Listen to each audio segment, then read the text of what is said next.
जय माता दी। आइए सुनते हैं ग्यारस माता की यह कथा। एक बार एक राज्य में एक राजा रहा करता था। राजा बहुत ही बुद्धिमान और बलशाली था। राजा सदैव अपनी प्रजा का बहुत अच्छे से ध्यान रखता था। प्रजा भी अपने राजा को बहुत पसंद करती थी। राजा की दो बेटियां थी। राजा अपनी दोनों बेटियों से बहुत प्रेम करता था। राजा की छोटी बेटी देखने में बहुत सुंदर और आकर्षक थी और राजा की बड़ी बेटी छोटी बेटी के मुकाबले थोड़ा कम सुंदर थी। राजा की छोटी बेटी ग्यारस माता की पूजा किया करती थी और सभी लोग राजा की छोटी बेटी से बहुत प्रेम करते थे और बहुत प्रशंसा किया करते थे। राजा भी अपनी छोटी बेटी को बड़ी बेटी से अधिक प्रेम करता था, जिस कारण राजा की बड़ी बेटी को अपनी छोटी बहन से बहुत नफरत होने लगी। राजा की दोनों बेटियां जब बड़ी हो गई तब एक पड़ोस राज्य में रहने वाला राजकुमार राजा की बड़ी बेटी के लिए रिश्ता लेकर आया। लेकिन जैसे ही उस राजकुमार की नजर राजा की छोटी बेटी पर पड़ी तो वह राजकुमार राजा की छोटी बेटी पर आकर्षण हो गया और उससे पहली नजर में प्रेम कर बैठा।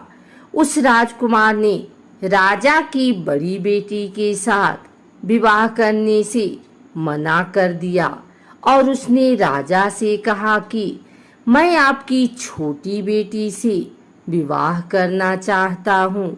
जिसके बाद राजा की बड़ी बेटी यह देखकर अपनी छोटी बहन से बहुत क्रोधित हो गई और राजा की बड़ी बेटी ने अपनी छोटी बहन को अपना सबसे बड़ा दुश्मन मान लिया।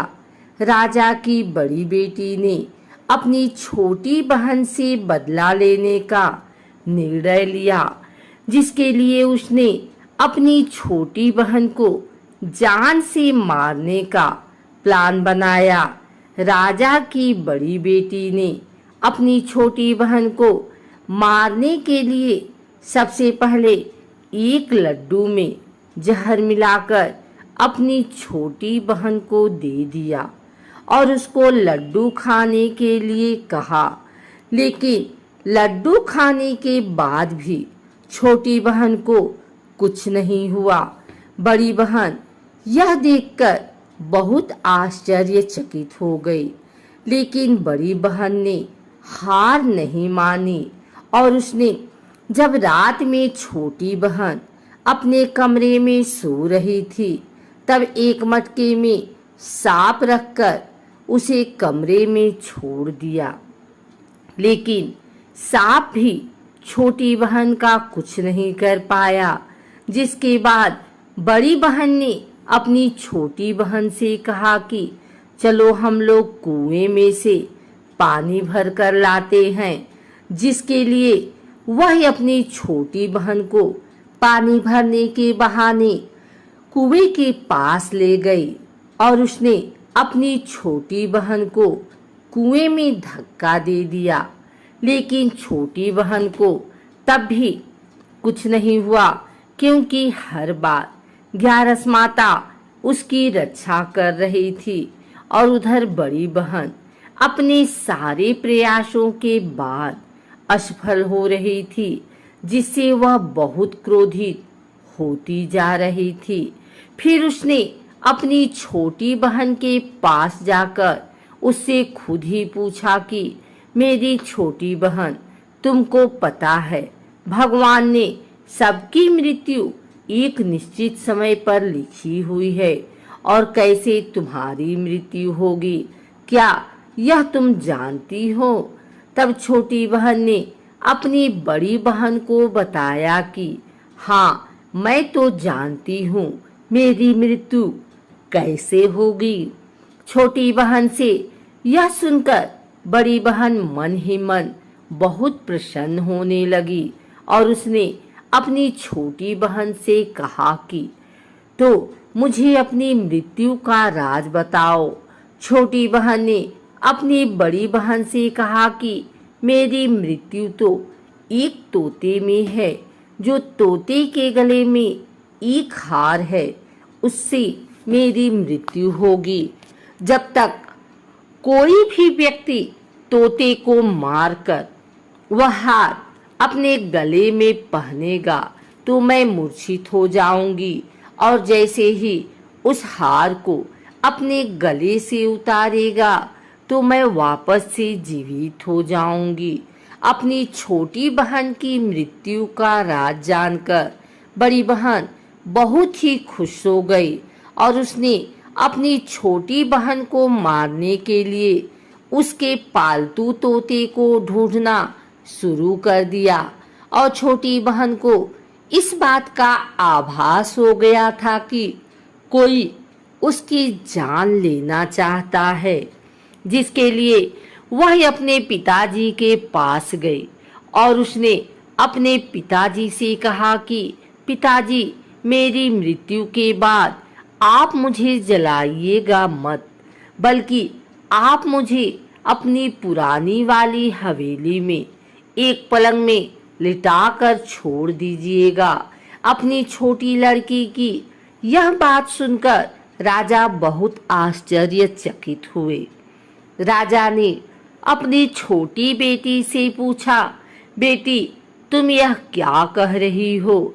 तब राजा की छोटी बेटी ने बताया, पिताजी, समय किसी के लिए नहीं रुका है, कब क्या हो जाए किसी को कुछ पता नहीं है। और फिर राजा ने अपनी छोटी बेटी से कहा कि तुम ऐसी बातें क्यों कर रही हो? 2-3 दिन में तो तुम्हारा विवाह है। लेकिन छोटी बेटी ने अपने पिताजी को ऐसा करने पर मजबूर कर दिया और उनसे वचन ले लिया।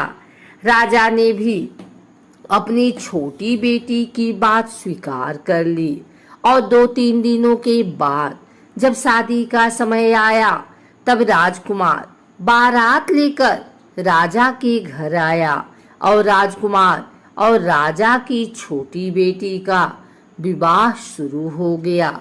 जैसे ही राजा की छोटी बेटी राजकुमार के साथ फेरे लेना शुरू करती है, उसकी बड़ी बहन अपनी छोटी बहन के कमरे में जाकर उसके तोते को पकड़ लेती है और उसको जान से मार देती है।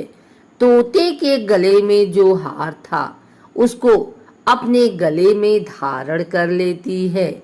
जैसे ही बड़ी बहन उस हार को अपने गले में धारण करती है, उधर छोटी बहन 3.5 ही फेरे ले पाती है और वहीं पर बेहोश होकर गिर जाती है। जिसके बाद राजा ने बड़े दर्द हकीमों को बुलाया और अपनी छोटी बेटी का इलाज करने के लिए कहा। राजा की बात सुनकर वैद्य ने छोटी बेटी को जब चेक किया तो राजा को बताया कि आपकी छोटी बेटी ना तो जीवित है और ना ही मरी हुई है। यह मैं ऐसा पहली बार देख रहा हूँ। राजा ने वैद्य और हकीम को यह बात बाहर बताने से मना कर दिया और उनको कहा कि अगर तुमने यह बात किसी को बाहर बताई तो हम तुम्हें फांसी दे देंगे। राजा ने अपनी छोटी बेटी को पुराने महल में ले जाकर एक पलंग पर लिटा दिया और वहां पर कुछ सैनिकों को तैनात कर दिया। वापस अपने महल पर आ गया। राजा की बड़ी बेटी अपने पिताजी के पास आई और कहने लगी कि पिताजी, अगर यह शादी संपन्न नहीं हुई तो आपकी इज्जत का क्या होगा? आप कहें तो मैं आपकी इज्जत बचाने के लिए राजकुमार से शादी करने के लिए तैयार हूँ। जिसके बाद राजा ने अपनी बड़ी बेटी की बात मान ली और राजा ने बड़ी बेटी को छोटी बेटी के कपड़े पहनाकर मंडप पर भेज दिया। लेकिन राजकुमार यह जान गया कि राजा की छोटी बेटी नहीं है, बल्कि यह राजा की बड़ी बेटी है। लेकिन जब राजकुमार ने शादी करने से मना किया तो सभी लोगों ने राजकुमार को विवश करके राजा की बड़ी बेटी से बचे हुए फेरों को संपन्न करा दिया और विवाह करवा दिया। जिसके बाद राजकुमार राजा की बड़ी बेटी को अपने महल ले गया। राजकुमार राजा की बड़ी बेटी से ना तो बात करता था, न ही उसको पसंद करता था और ना ही उसके आसपास भटकता था। और राजकुमार ने यह फैसला लिया कि वह अपनी प्रेमिका को ढूंढ कर रहेगा और यह जानकर रहेगा कि उसके साथ हुआ क्या है। एक दिन राजकुमार अपने घोड़े पर सवार होकर राजा के पुराने महल के पास पहुंच गया, जहां पर उसने कुछ सैनिकों को देखा। महल के पास पहुंचकर राजकुमार ने जब महल को ध्यान से देखा तो वह समझ गया कि यह तो हमारे ससुर जी का महल है। तब राजकुमार ने सैनिकों से पूछा, तुम लोग यहाँ क्या कर रहे हो और इस महल के अंदर उस पलंग में कौन लेटा है। जिसके बाद सैनिकों ने बताया कि यहाँ पर राजा की छोटी बेटी लेटी है। यह सुनकर राजकुमार बहुत प्रसन्न हो गया और वह तुरंत अपनी प्रेमिका के पास पहुंच गया और उसकी सेवा करने लगा। जैसे ही रात हुई तो राजा की छोटी बेटी उठकर खड़ी हो गई।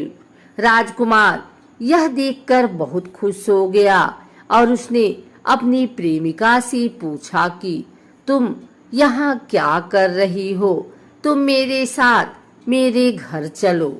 राजा की छोटी बेटी ने राजकुमार को सारी बातें बता दी कि मेरी जान एक तोते में बसी थी और मैंने यह बात सिर्फ अपनी बड़ी बहन को बताया था और मुझे पता है कि उसने ही मुझे मारने का प्रयास किया है। उसके पास एक हार है जिसको वह सुबह पहन लेती है और रात को उतार देती है। जब तक वह हार को पहन ले रहती है तब तक मैं मूर्छित रहती हूँ और जैसे ही वह हार को उतार देती है तो मैं जीवित हो जाती हूँ। और जब तक मेरी बड़ी बहन के पास वह हार है तब तक मैं ऐसे ही जीवित और मूर्छित होती रहूंगी। अगर मेरी बड़ी बहन के पास जो हार वह मेरे हाथ लग जाए तो मैं हमेशा के लिए जीवित हो जाऊंगी। राजकुमार यह बात सुनकर राजा की छोटी बेटी के पास रहने का निर्णय ले लिया और उसने अपने बचे हुए सारे फेरे उस पलंग में लेटी राजकुमारी की छोटी बेटी के साथ ले लिए और अपना विवाह पूर्ण किया। वहीं पर रहने भी लगा। देखते ही देखते कुछ समय में राजा की छोटी बेटी और राजकुमार की पत्नी पेट से हो गई। एक दिन राजकुमार को किसी काम से बाहर जाना पड़ा। तब छोटी बहन के पेट में बहुत तेज से दर्द होने लगा, जिसके बाद उसने ग्यारस माता का आवाहन किया। जिसके बाद वहां पर ग्यारस माता प्रकट हुई और उन्होंने अपने भक्त के दर्द को दूर किया और एक पुत्र की प्राप्त करवाई। और वहीं पर अचानक से राजकुमार भी आ गया। राजकुमार ने ग्यारस माता को देखा तो वह आश्चर्यचकित हो गया और उसने तुरंत माता को प्रणाम किया और ग्यारस माता ने राजकुमार से कहा कि जब तुम्हारा 5 वर्ष का बेटा हो जाए तो तुम अपनी पत्नी का हार लाकर इसके गले में डाल देना। और देखते ही देखते राजकुमार और राजा की छोटी बेटी का पुत्र 5 वर्ष का हो गया। राजकुमार अपने बेटे से कहता है कि बेटा, मैं कुछ काम से बाहर जा रहा हूँ, तुम अपनी माता का ध्यान रखना। और वहां से चला जाता है। राजा को बाहर निकलता देख बड़ी बहन के सैनिक देख लेते हैं और बड़ी बहन को जाकर सारी बातें बता देते हैं। जिसके बाद बड़ी बहन अपनी छोटी बहन के पुत्र को वहां से उठवा लेती है और उसको मरवा देती है। छोटी बेटी के पुत्र के 2 टुकड़े करवा देती है। पहला टुकड़ा चक्की के पास छुपा देती है और दूसरा टुकड़ा अपनी पलंग के नीचे रख लेती है। अब 11 माता भिखारी का रूप लेकर आती हैं। एक भिखारी का रूप रखकर बड़ी बहन के पास चली जाती हैं। जिसके बाद वहां पर भिक्षा मांगने लगती हैं। बड़ी बहन अपने नौकरों से कहती है कि जाकर भिक्षा दे दो, लेकिन जैसे ही नौकर 11 माता को भिक्षा देने के लिए आते हैं तो माता उन्हें मना कर देती हैं और कहती हैं कि मैं तुम्हारी महारानी से ही भिक्षा लूंगी। जिसके बाद बड़ी बहन स्वयं ही भिक्षा देने के लिए माता के पास आती है। तब माता एक बिल्ली का रूप लेकर उसके कमरे में चली जाती हैं और वहां पर छोटी बेटी के पुत्र को कोई 2 टुकड़े को आपस में जोड़ देती हैं और उसे जीवित कर देती हैं। उसे वहां से ले जाती हैं। राजकुमार अपने बेटे को लेकर अपनी पत्नी के पास जाता है और उसे कहता है कि तुम इसका ध्यान रखना।